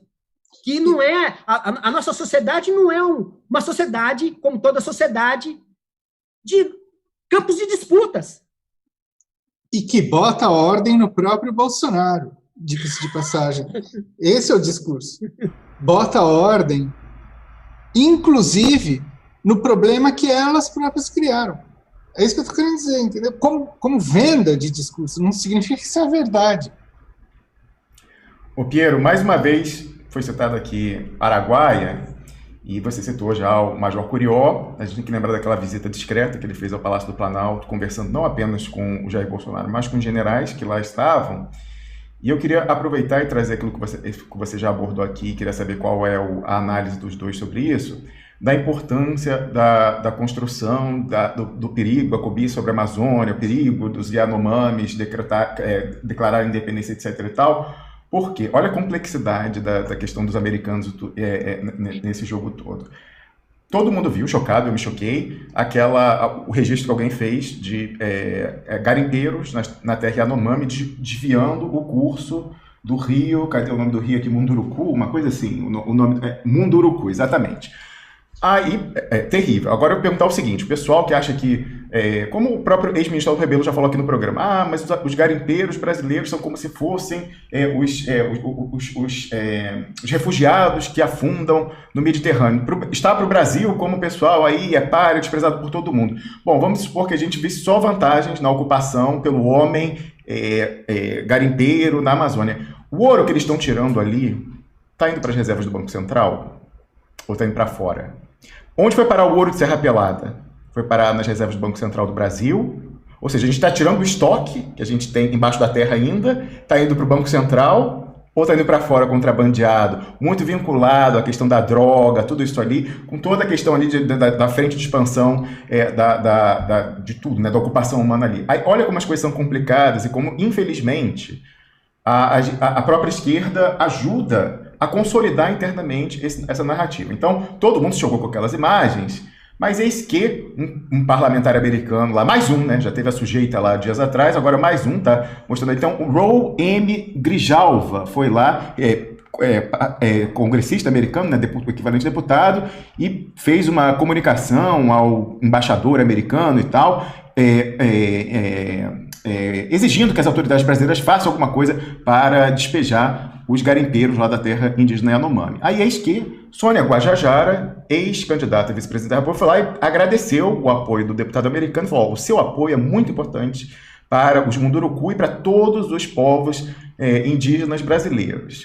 O pessoal ajuda também, fala o que ela tem que fazer, como eu coloco no lugar também. Se ela está lá representando o pessoal que está ferrado, o que ela vai fazer? Entendeu? Apela para quem, de alguma forma, pode constranger, mas de uma certa forma facilita o trabalho do pessoal embaixo, mas sem, no entanto, se questionar que lá o número 2 no Southcom, hoje em dia, é um general brasileiro, né? Vai ser o quê? Se os Estados Unidos dessem uma missão lá de intervenção humanitária, seja pela pandemia, seja para resguardar a Amazônia, aí vai ser o quê? O comandante lá do Southcom, responsável justamente por intervenções humanitárias, ele vai colocar divisões contra o GSI, é uma coisa meio esquizofrênica, mas, por favor, Marcelo Pimentel.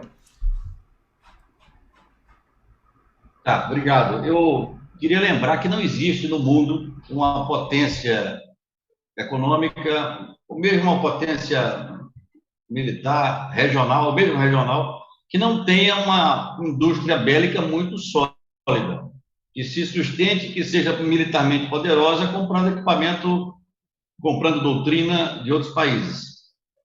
Não existe. Você pode ver as grandes potências no próprio campo dos BRICS, que os países, todos eles, desenvolveram indústria militar, aeroespacial, naval e terrestre bastante consistente, sólida. O Brasil, infelizmente, não tem essa independência, e é preciso que tenha. E aí, exatamente, que está um ponto de contato necessário para o país entre as suas forças armadas e a sua sociedade, a academia, a indústria, a pesquisa. Exatamente na área de ciência e tecnologia. Porque a guerra de quarta, quinta, sexta geração, cada vez mais serão guerras tecnológicas, no campo da cibernética, no campo do armamento também. E a gente está perdendo essa capacidade pelas opções que estamos fazendo. Há dois exemplos na história do Brasil em que essa parceria deu certo. Claro que eu não vou detalhá-las, vou citar aqui só. Inclusive, o setor econômico que nos sustenta hoje, que sustenta o nosso PIB, que é o setor agropecuário, altamente especializado, muito tecnológico, tanto da parte de pesquisa de fertilizantes, sementes, uso da terra, equipamentos, sistema de distribuição, produção, controle. Isso é um investimento público, surgiu já bem antes, dos anos 50, 60, durante a ditadura militar, isso também teve seu impulso, mas foi nos anos 80, 90 que isso chegou no estado da arte. E esse investimento público em pesquisa e desenvolvimento, com a parceria com o capital privado nacional, primordialmente, inicialmente, originou uma cadeia produtiva, torna o Brasil hoje o personagem do mundo pelo seu agronegócio. Há um outro exemplo de uma parceria Estado. Agora, sim, os militares, porque o agronegócio, a Embrapa, praticamente, né, não é uma organização militar, mas aí sim é no setor aeroespacial, que tem lá em São José dos Campos e o Vale do Paraíba o seu centro geográfico, né? É uma parceria de ciência e tecnologia dos anos 50, um aproveitamento que fizemos de uma parceria com os Estados Unidos inteligente. Eu não tenho preconceito algum contra os Estados Unidos em termos ideológicos ou militares, são um parceiro natural do Brasil. Poderíamos ombreá-lo com mais altivez, atualmente, infelizmente, não vejo altivez nessa relação, já há alguns anos, 2 ou 3 anos, mas é um parceiro natural do Brasil. Então, nós utilizamos essa parceria e criamos o polo aeroespacial, que deu origem à Embraer e todo o complexo metal-mecânico vinculado à aviação. A nossa aviação hoje é muito respeitada no mundo inteiro, não só pelo manejo da rede aérea, mas principalmente por termos uma indústria aeronáutica respeitável. É um exemplo de parceria das Forças Armadas com a sociedade muito exitosa. Então, é preciso que essa parceria seja recuperada nesse campo, né? Então, e para finalizar, vocês se comentaram muito sobre a Guerrilha do Araguaia, são questões políticas, etc. E é preciso citar isso, porque não se pode admitir que o Brasil, um país com a sua história, com a sua relevância, seja na América Latina, não vou falar em comparação com outros países do mundo, mas na América Latina, o único país praticamente que o ministro da Defesa, e apesar da crise toda dessa semana, ninguém percebeu que essa crise é causada porque o ministro da Defesa é um general. Somos o único país da América Latina, talvez tirando a Venezuela, não tenho certeza, que o ministro da Defesa é um general já há 4 anos, porque já era o general Silvio Luna, atual, prestes a ser designado presidente da Petrobras, por enquanto ele está no conselho, ele já era o 02 na época do ministro Raul Jungmann, continuou sendo até o final do governo Temer, né? E assumiu um outro general. Foi para isso que o Ministério da Defesa foi criado? Não foi. Então, é preciso que o Brasil se debruce sobre essa questão que é importante. E uma outra questão eu tenho que falar, porque a gente está na semana do 64, e isso faz parte do que vocês vão abordar sobre esse teatro que aconteceu essa semana, e que as nossas Forças Armadas, por intermédio dos seus comandantes, e é bom a gente nunca generalizar. Quando se fala Forças Armadas, militares, não, são os generais, são os comandantes. Eles fazem, nós seguimos, na ativa e na reserva. Que nós expressamos uma ordem do dia sobre um fato político, que tivemos participação, sim, mas é um fato político.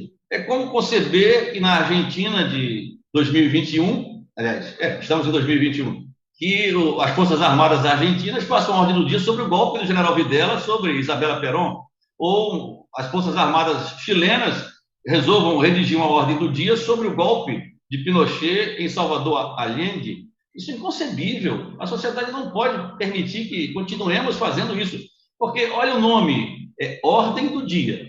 Ela é lida nos quartéis. É quase como uma ordem, claro que é no sentido figurado que eu falo, que os militares que escutem esse documento, que é oficial, que entendam a história daquela forma. E não é possível que em 2021 nós ainda entendamos a história da forma como se contam em ordens do dia. E vou falar do Coronel Ustra, Carlos Alberto Brilhante Ustra, só para citar um fato, não vou entrar em mérito sobre as violações dos direitos humanos que ele protagonizou. Mas na Comissão Nacional da Verdade, dando um murro na mesa, ele falou que quem deveria estar sentado ali não era ele para responder questões de violação dos direitos humanos. Em parte, ele estava certo. Quem deveria estar sentado ali, ele dizia, era o Exército.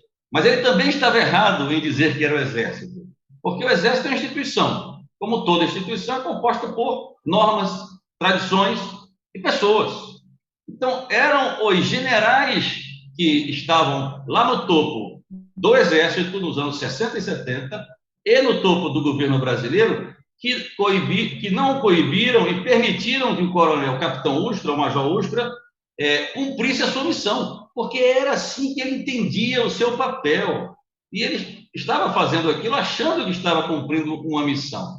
E ele foi formado para entender, e até hoje a gente tem que escutar de herdeiros dessa geração, e até herdeiros familiares, de que eles estavam cumprindo a missão e estão defendendo, em ordem do dia, a missão da instituição. Não. A missão da instituição foi conduzida pelos seus chefes. E são esses que, pelo menos historicamente, já que a justiça de transição passou do tempo, era para ter acontecido mais próximo ao evento, são esses que têm que ser historicamente responsabilizados. E o militar não pode ter pruridos ou receios de fazer a sua autocrítica, aquela que cobramos de todos, inclusive de partidos políticos. Então, era isso que eu queria dizer. Ciência e tecnologia é a chave que nos comuta a sociedade e que esse reviver de fatos políticos em ordem do dia, na minha opinião, como oficial do Exército e da Reserva, é inconcebível nos dias de hoje. Só uma observação, Piero, eu vou passar para você mais uma vez para mediação, mas é o seguinte, né? A gente comentou aqui, o Marcelo fez um paralelo do absurdo que seria as Forças Armadas na Argentina ou no Chile fazerem uma ordem do dia celebrando os respectivos golpes. A gente teve um inverso na semana anterior, que eu comentei inclusive aqui no programa na última sexta-feira, que foi na data aí eu acho, de aniversário de um golpe na Argentina, a Cristina Kirchner, né, que foi, inclusive, começou como militante anti-ditadura, e em Las Flores, que era um dos pontos de repressão, equivalente, talvez, à Casa da Morte, em Petrópolis e tal, que virou, inclusive, um memorial das violações de direitos humanos, e fez um discurso que, entre outras coisas, falou da conjuntura atual, mas falou de toda a questão do legado da ditadura, das violações de direitos humanos, mas vinculou isso à orientação dos Estados Unidos, a mudança na orientação econômica lá. Mas o que eu queria dizer com isso? As Forças Armadas da Argentina saíram muito humilhadas pela questão das Malvinas, pela Guerra Suja, né, o terrorismo de Estado, e houve a tal justiça de transição ali no ato. Como resultado, eu estou falando, tudo tem vantagens e desvantagens, é um fato histórico, tá dado. Assim, as Forças Armadas Argentinas são, assim, talvez vocês não concordem com isso, porque conhecem colegas e tal, mas o Eduardo Jorge Vior, argentino, peronista, ele fala que é praticamente como se não existisse, é irrelevante do ponto de vista político. E a Argentina é um país grande como a gente, rico em recursos naturais, evidentemente ninguém quer as Forças Armadas de Videla e tal, mas um país com as dimensões da Argentina e suas riquezas, evidentemente seria natural que tivesse Forças Armadas relevantes, capazes de dissuadir interesses estrangeiros. Não é mais o caso e não vai ser, né? Agora, no Brasil, a gente conservou, porque o pessoal foi ali na coisa negociada, mas infelizmente as Forças Armadas estão sendo mais do que endossantes, articuladores da submissão nada altiva aos Estados Unidos. A entrega é do mesmo jeito, infelizmente. Heraldo, você levantou a mão aí, faça sua contribuição, por favor. Abre seu microfone. Vai lá. Sim, Força Armada Argentina. Olha, nós chegamos a um ponto, né, de ter que pensar nas Forças Armadas Sul-Americanas. Esquecemos isso. E olha, isso não é projeto de Heraldo Macraques, não. Isso aí, de certa forma, podemos, né, colocar militares nessa história toda, né? Guas Monteiro e Companhia Limitada. Então, é muito complicado. Oi. Santos Cruz é entusiasta de criação de batalhões multinacionais.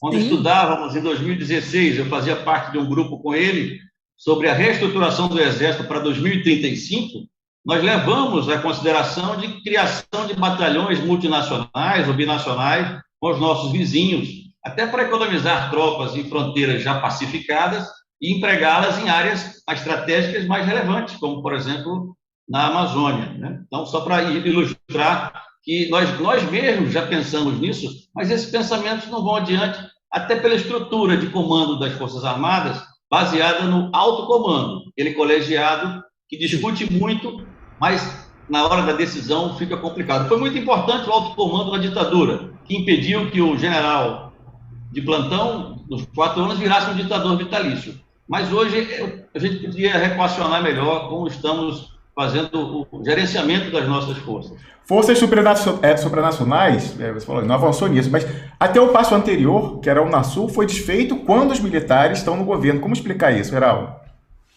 Pois é, isso é inexplicável, né? Isso é, de certa forma, voltar no voltar. Se as pessoas estão comemorando... Olha, eu me formei, passei na academia em 78, 79, 80, 81. Até o ano 79, nós tínhamos palestras sábado de manhã, né, com adidos militares do estrangeiro. Eu me lembro de uma palestra do adido militar do Irã, que saiu do Irã naquela confusão toda do Reza Pahlavi, tratando que tinha comunista lá. Ele falou que, né, incendiaram, os comunistas do Ayatollah incendiou o cinema, e ele presenciou isso, né? E tínhamos também do SNI, que era uma palestra em 1001. Isso, nós como cadete, a gente ficava, entendeu? Porque tirava o direito da gente de ir para a piscina, andar de cavalo e de tarde assistir o filme da Sandra Bray, entendeu? Então a gente achava aquilo uma piada. Aí agora, vamos me dizer, 31 de março, que não foi golpe? Não. Aí começa, de certa forma, um esforço retórico, né? Assim, um malabarismo retórico. Né? Que toda vez que me confronto com isso, aí eu passo a ser do outro lado. Eu falo o seguinte, há correlação de força. Há correlações de forças, né, de todas as forças. Primeiro, quando falo em movimento comunista internacional, me choca porque a distensão entre China, RPC, República Popular da China, e União Soviética, obteve sua tensão máxima mais ou menos nessa década de 70. Tanto é que se você pega o livro lá do Kissinger, né, sobre China, ele fala lá que grande parte de toda a força soviética estava desdobrada na fronteira com a China. Então, não existia essa unidade, né, de comunista, né? Também tem que lembrar que depois que o Vietnã deu um couro nos Estados Unidos, ela conseguiu dar um couro na China também. Então, acho que falta, entendeu? É esse conhecimento mais profissional. E buscar, né, de certa forma, uma profissionalização nesse sentido, né, do que é realmente arte militar, porque dessa forma eu acredito que pode-se acabar com essas superstições, com essas invenções, né, que colam, né, nessa representação social do mundo que tem que ter uma ordem. Tá? Bom, sobre a questão da Unasul, não sei, acho que voltar, entendeu, uma rivalidade com a Argentina, que eu também, muitas vezes, eu ouço, né, de colegas, não, a Argentina, pelo amor de Deus, né, gente? Né? Eu acho o seguinte, se existe hoje um sistema produtivo que é global, né, se a gente não consegue ter domínio sobre ele, aí ele falou de ciência e tecnologia, que criamos um regional, pelo menos. Né? Eu acho que, nesse sentido, conseguimos dar alguns passos. A ANSEAN conseguiu fazer isso. E avançou muito. Não é verdade? O que é hoje, né? Malásia, Vietnã, aqueles países, eles criaram, entendeu, condições econômicas em função, né, não dessa ideia né, de que do neoliberalismo, não, de políticas nacionais, né, desenvolvimentistas, né, de cadeias produtivas, né, regionais. Então, eu acredito que tem que ser no sentido contrário. Tá? O Marcelo Pimentel colocou, né, 2 casos de sucessos aqui, mas a gente tem que sempre ver o seguinte, né? Mas hoje nós temos a proposta da tríplice hélice. Bom, eu acho bastante, né, isso é muito discutido, né, dentro da área de estudo estratégico, mas eu sempre faço uma ressalva. Eu acho maravilhosa a tríplice hélice, mas ela tem que ter um eixo para rodar. Agora, se ela não tiver um estado e um motor para fazer, impulsionar, não vai resolver, entendeu? Piero, a academia... perdão. Conclui, Heraldo. Pode falar. Então, eu só ia fazer uma complementação, antes de passar a palavra para o Piero, que é o seguinte, eu sou pragmático, eu acho que a gente deve aprender com os exemplos de sucesso até de adversários. Então, por exemplo, eu dei aqui, há tempos atrás, qual teria sido a minha abordagem se eu fosse presidente da República, quando foi descoberto o pré-sal, quando foi feita a lei da partilha, em vez de criar fundo social para educação e saúde, ou pelo menos de apenas fazer isso, eu ia ter seguido o exemplo malandríssimo do Pinochet no Chile, que quando os Chicago Boys chegaram lá e falaram, olha, não, que já tem que privatizar tudo, inclusive a Codelco. Você tá louco, e é na Codelco que eu vou botar que uma parte da receita nem entra no orçamento da União, vai direto para o reaparelhamento das Forças Armadas, para o Estado da Arte. O que eu falaria para botar os militares imbuídos na defesa do pré-sal? Tá? Inclusive, porque aconteceu, falar assim, mas inventar roda? Não. O mapeamento da plataforma continental até o fim, que a Marinha do Brasil fez lá, de acordo com a Convenção de Montego Bay, garantindo a soberania do Brasil para além das 200 milhas, foi pago pela Petrobras. A Marinha não teria condição. A Petrobras deu a grana, eles fizeram um mapeamento e por isso todos nós podemos gozar de toda a plataforma continental. Então era só seguir nesse exemplo ad hoc que surgiu. E você bota o pessoal investido. A fisiologia você tem que usar a seu favor e não contra. Fora isso, falou aí da rivalidade com a Argentina. A gente sabe, desde a Roma Antiga, divide e impera, dividir para conquistar. Como é que resolveu-se a milenar rivalidade entre franceses e alemães depois da Segunda Guerra Mundial? Euratom, o programa nuclear da Europa é supranacional, Comunidade do Carvão e do Aço é supranacional, foi assim que surgiu a União Europeia. O que eu faria? Programa nuclear da Argentina e do Brasil, programa de lançamento de satélite binacional. Não era para fazer coordenação do Alfonsin e do Sarney, para um ficar olhando do outro para ver se não ia adiante. Não, era fazer binacional. Não precisa inventar roda, os outros fizeram, foi assim que resolveram os problemas. Piero Leitner. Não, até me perdi. Eu trabalhei no projeto nuclear autônomo, viu? Só para um recado aí, viu, Romulo? No finalzinho dele. Trabalhei como engenheiro militar quando botaram a pá de cal. Não, o ponto que eu quero... A literal pá de cal lá do colo, Heraldo? Ah, tá. Engraçado, me mandaram, né? Ele comemorou recentemente porque fez aniversário, botou a foto dele lá botando. Eu falei assim: será que é por causa dessa pá de cal literal que ele não foi preso? A diferença de sucessores? Piero Leitner. Não, porque agora eu também estou me perguntando que motivação é essa de fazer o seu autossepultamento, entendeu? Por quê? Porque se a gente pega a ascensão disso que vocês estão chamando de partido militar, é que eu realmente não fechei ainda com o termo partido militar, mas isso é uma outra questão. Vamos dizer, partido militar. Piero, desculpa, você trouxe isso, então eu vou complementar. Eu também, assim, tenho restrição, mas eu entendo, é interessante para falar da questão da politização e partidarização, mas a minha alternativa não sei se o Piero concorda, mas é falar que as Forças Armadas, assim como a judiciária e o judiciário é um poder formal, lá dos 3 poderes da divisão liberal. Mas, além disso, essa sinergia, juristocracia e auto-oficialidade, são também agora metapoderes que controlam os poderes aparentes. Então, mas se você fala poder, aí vira aquela coisa meio de Estado, não entra a questão da partidarização. Mas eu acho que essa discussão, inclusive, é interessante, Piero. Mas, então, é porque é isso.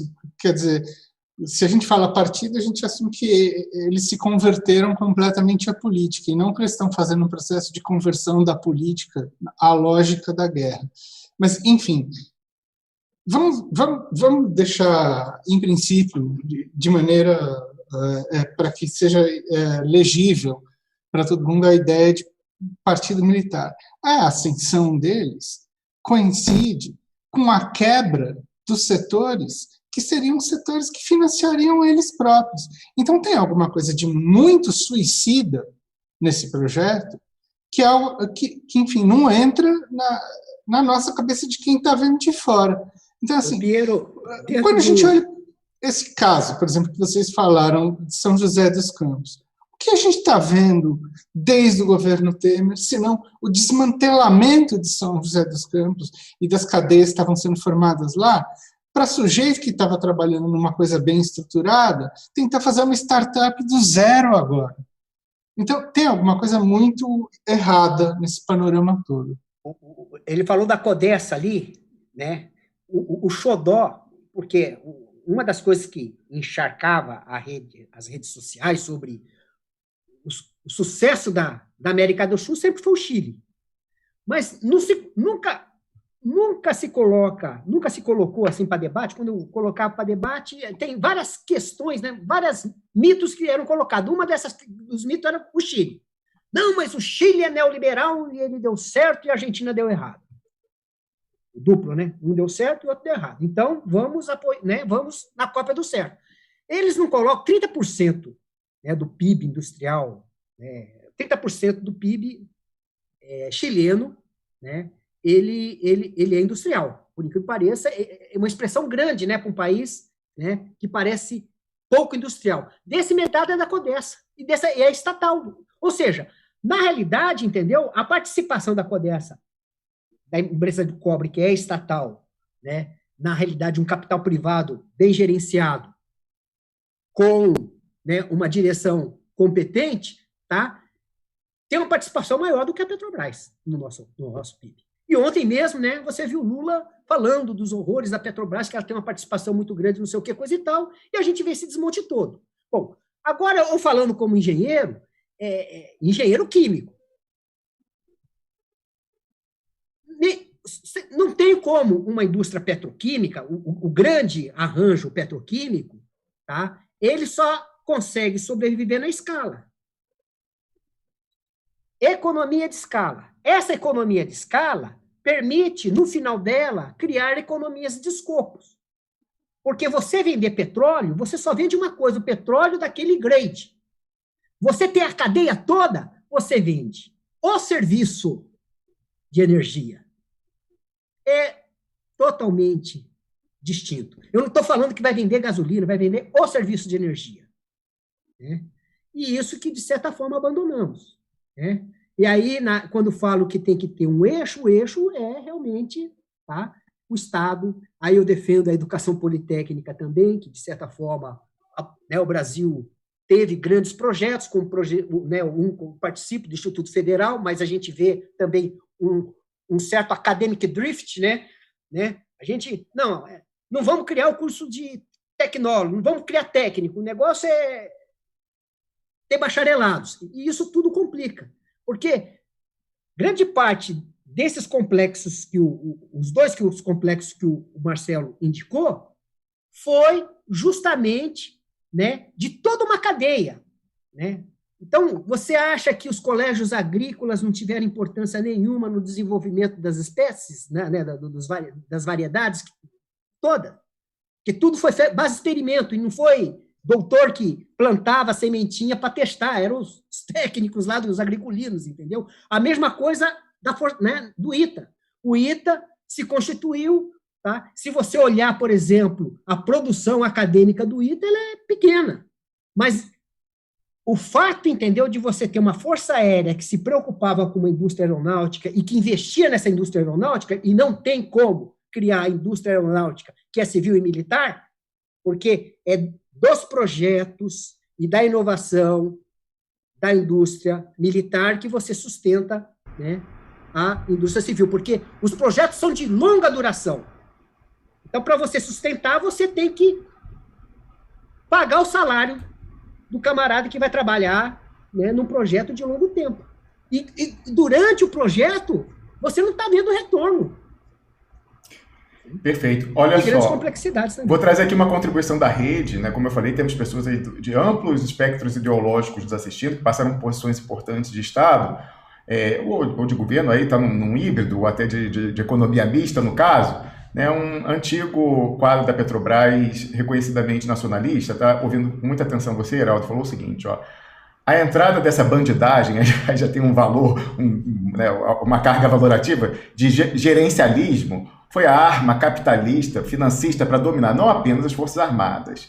As empresas estratégicas, como a minha Petrobras, também passaram a ser comandadas por gestores externos e seus dogmas. A gestão defendeu que os dados geológicos e tecnológicos, a própria Petrobras, que fez toda a investigação geológica e a parte principal do seu inventário, digamos assim, a própria administração defendia que os dados geológicos e tecnológicos deveriam ser divididos com todo o setor, com as multinacionais lá, inclusive ambos sob gestão da ANP. Aí eu quero lembrar alguém que tragicamente faleceu por conta do Covid, né, o ex-deputado Haroldo Lima, que foi diretor-geral da ANP, foi na gestão do comunista Haroldo Lima que os dados geológicos do Brasil foram entregues para a administração da Halliburton, lá do Dick Cheney, né? Para você ver que loucura que é o Brasil. E aí conclui o seguinte, ó: a área de desenvolvimento experimental de engenharia que a Petrobras tinha em São José dos Campos, para dar mais um exemplo aí concreto, foi fechada e os seus empregados distribuídos. E por falar essas coisas inconvenientes, que a gente continua aqui no YouTube dizendo que a gente está sem nenhuma visualização até o momento, apesar de estar passando de 2.000 pessoas de cabo a rabo. Então eu peço que você, mais uma vez, diga aí no chat ou no replay que você existe sim. Piero. Não, eu só queria voltar agora, então, para o tema de entender qual é esse projeto aí que a turma que está enfim, que chegou ao poder agora tem na cabeça. Vamos passar então para o Marcelo, e eu acho que uma boa maneira concreta de a gente iniciar esse debate, talvez, seja com aquela comparação, a desconstrução que você fez, Marcelo, sobre a entrevista, né, os dados, supostamente dados que o próximo comandante do Exército deu na célebre entrevista para o Correio Brasileiro, que o catapultou, de um jeito ou de outro, para o comando do Exército. Muito bem. Vocês estavam tocando em temas muito importantes, são temas de natureza econômica, de natureza política, com viés histórico. Isso é muito relevante, importante, mas onde estão os generais políticos para discuti-los? Onde eu quero chegar? Onde eu quero chegar?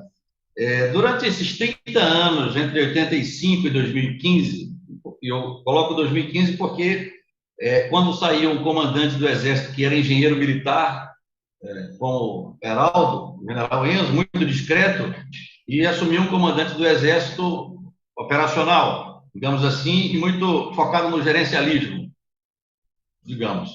Então, nesses 30 anos, aquela muralha que passou a separar política, forças armadas, militares e governo, nos colocou do lado certo, onde nós tentamos melhorar a nossa capacidade profissional para nos tornarmos mais aptos a cumprir a nossa missão constitucional. E, de fato, ao longo dos meus 30 anos de carreira dentro do Exército, de 88 como oficial até 2018, não se discutia política no quartel. Esses atores que nós vemos hoje, vista a Casa Civil, negociação de governo com o parlamento, presidente de estatal, eu não sei qual é o pensamento deles, porque não era um tema, não era um dado do problema. Nós estávamos tentando reprofissionalizar-nos, né? Não se discutia política. E aí eu observo os debates, tanto dos generais que estão no poder, como aqueles que saíram em 2019, 2020, que hoje estão em pauta na imprensa. Eu não consigo ver nenhuma substância. A gente está tentando abordar aqui assuntos que são importantes para o país, etc., já que os militares estão na política e comandam politicamente o governo. Eu não consigo entender se eles são liberais, se são ultraliberais, se são nacional-desenvolvimentistas nos moldes do que já houve nos anos 50, movimento de militares junto com a sociedade civil acadêmica, com apoio até algum apoio estrangeiro, não do governo americano, mas algum apoio estrangeiro, criou a Petrobras, né? O polo de São José dos Campos também. Então, eu não sei o que eles são. A sociedade precisa saber. Eles precisam disputar eleições, então, como candidatos, se eles querem, se eles são políticos, apresentem os seus projetos. Ser anticorrupção, eu também sou. Ser pela família, eu também sou. Eu sou pela família. Eu sou patriota. Eu também sou patriota. Todo brasileiro é patriota. Mas o que é que se pensa de Brasil? Eu não sei. Piero, Rômulo, Heraldo, eu não sei dizer o que é que eles pensam. Se apresentem. Eu assisto às lives do general Santos Cruz, por exemplo, aí o que eu encontro ali é uma crítica ao Bolsonaro que o rapaz do posto de gasolina faz também.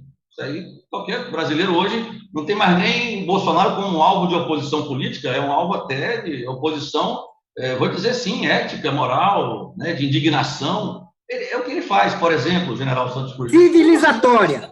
É uma posição civilizatória. Eu sei responder o que eu penso. E eu penso e reafirmo que o grande papel que as Forças Armadas têm a cumprir com a sociedade, né, politicamente até, como ação governamental, é pesquisa em ciência e tecnologia na área de defesa. Em parceria com o capital privado, sim. Em parceria com o capital privado internacional, já que o capital privado nacional é mais imediatista, né? Sim, também. Mas eu, sinceramente, não sei te responder, Pedro, porque é o projeto de poder. Por isso que, às vezes, eu acho que não há projeto algum.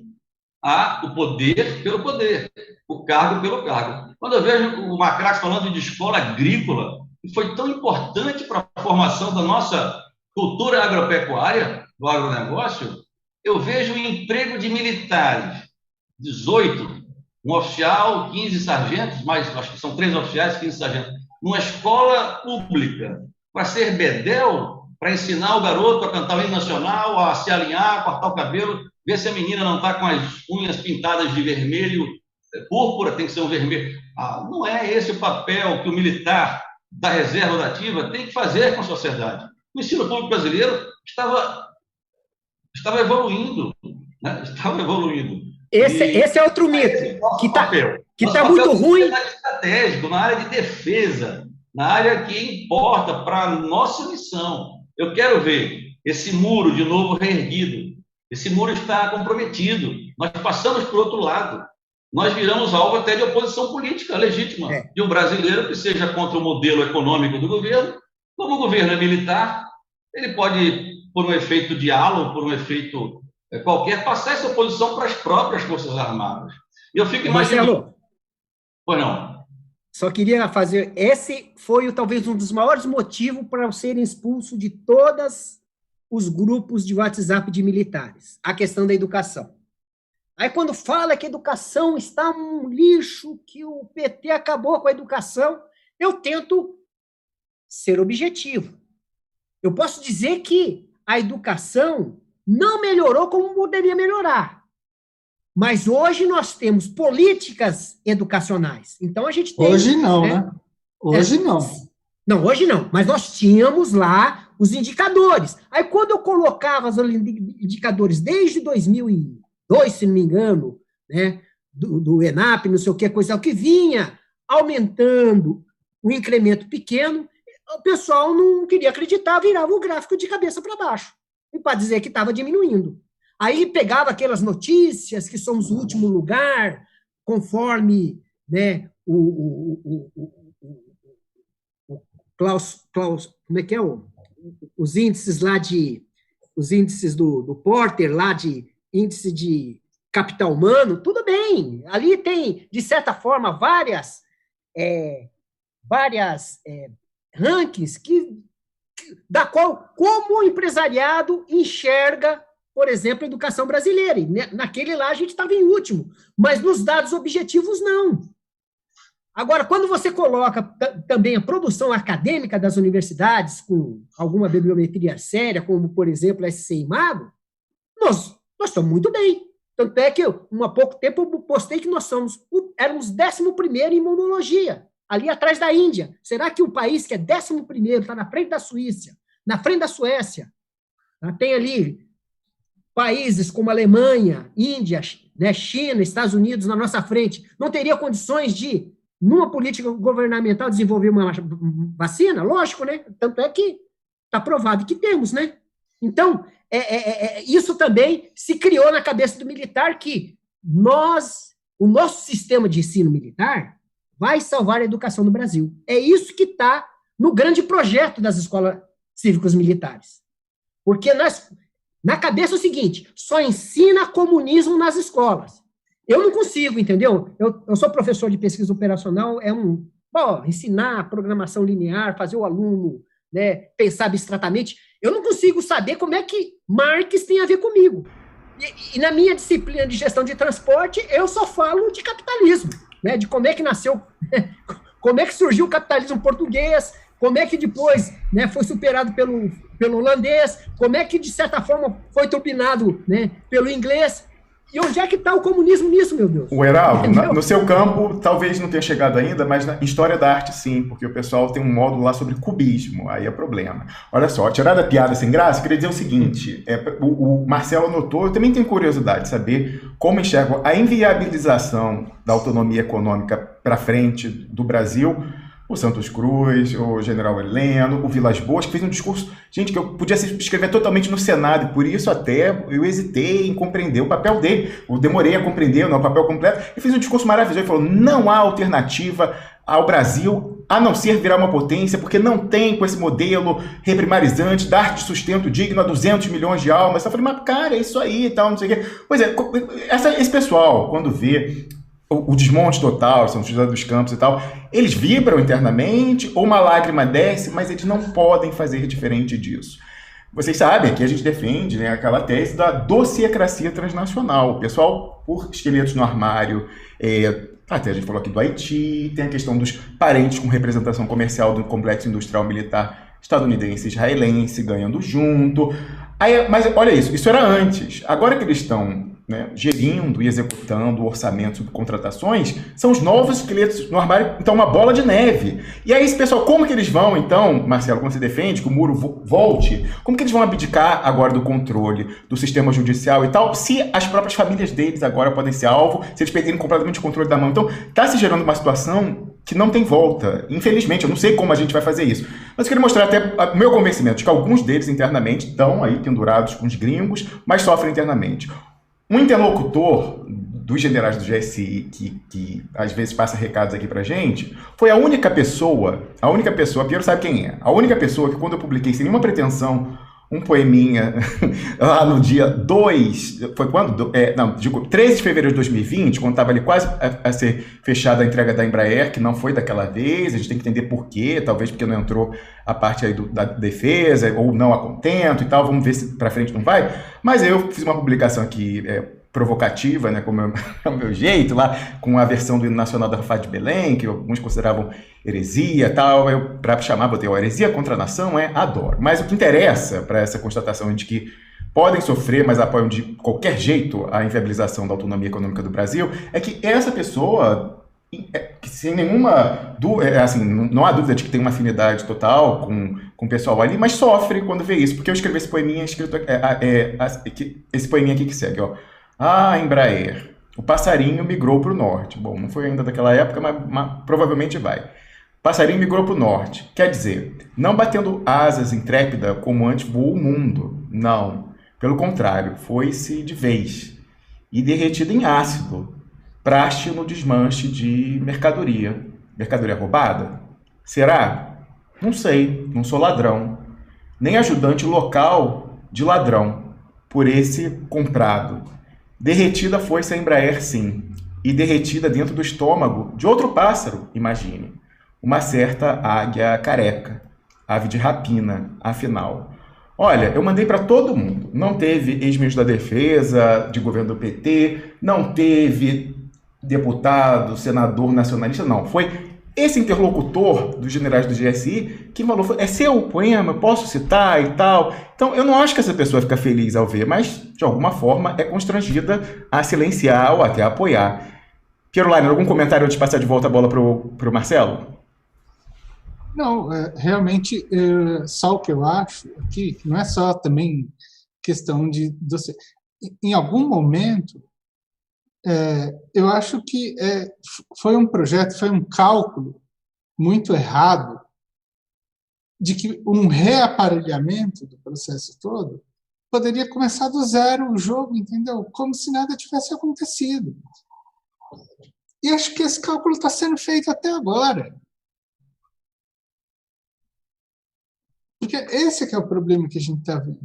Que a gente não está enxergando o fato de que está se instituindo um tipo de aparelho de Estado que vai ser uma coisa completamente diferente daqui para frente. Com controle dos processos políticos que ocorrem em todos os ramos. A gente não está falando só do poder executivo e das pessoas que estão trabalhando com DAS, porque essa turma vai recuar alguma hora, mas vai ficar alguma coisa ali que a gente não vê, que continua já está escrito nos manuais, né? Exato. O link já está escrito. Continua com o grande projeto de você ter agentes terceirizados que estão trabalhando sob a sua batuta.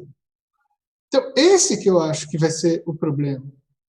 E que agora todo o processo político daqui para frente vai ser controlado pelos militares, e não vai ser mais um partido, porque não vai estar mais visível no jogo político. Esse que é o problema, Marcelo.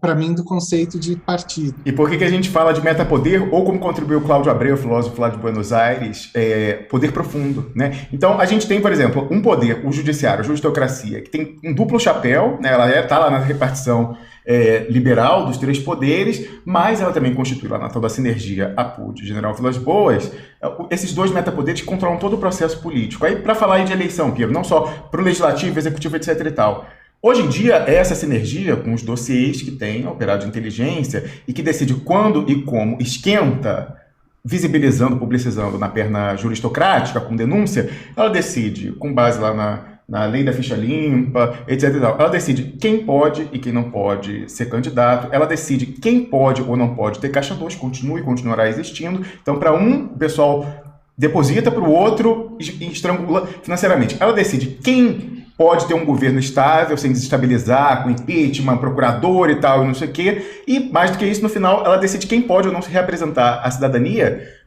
aprovando ou não contas. Aí já tem o pessoal aí do fiscal, TCU e tal, e tira direito político, não tira direito político. Então, eles controlam todo o processo eleitoral até, né, no máximo, das urnas do TSE inauditáveis, sim, é inauditável. Procure que é uma auditoria inauditável, sem possibilidade de recontagem individual para fazer a contraprova, com código fechado, até no limite as urnas positivo e operante, que vão ser todas substituídas agora, mas sem colocar uma impressora. Contrariamente ao que elogiava 2 anos atrás, elogiavam os dois, que em geral discordam, mas nisso os dois concordavam, foram pegos em vídeo. Gilmar Mendes e o Luiz Roberto Barroso, os dois achavam o máximo a urna de nova geração que trazia lá o papelzinho impresso em que o eleitor não tocava e traria mais segurança. Os dois mudaram, né, diametralmente, 180 graus na orientação. Então, o processo político, formal, visível, vai ser todo controlado pela sinergia com quem pode se candidatar, com transmissão, etc. e tal. E eu concordo com o Piero, isso é um momento, Piero, mas vai ser difícil abrir mão dos DAS. Não vai ser fácil não, mas vai, pela estabilidade futura, vai desaparecer, vai continuar como meta poder controlando. E esses 3 poderes formais lá que ficam, é o El Cid, a nova república, já está morta, mas o pessoal fica mantendo em cima do cavalo porque convém, Piero.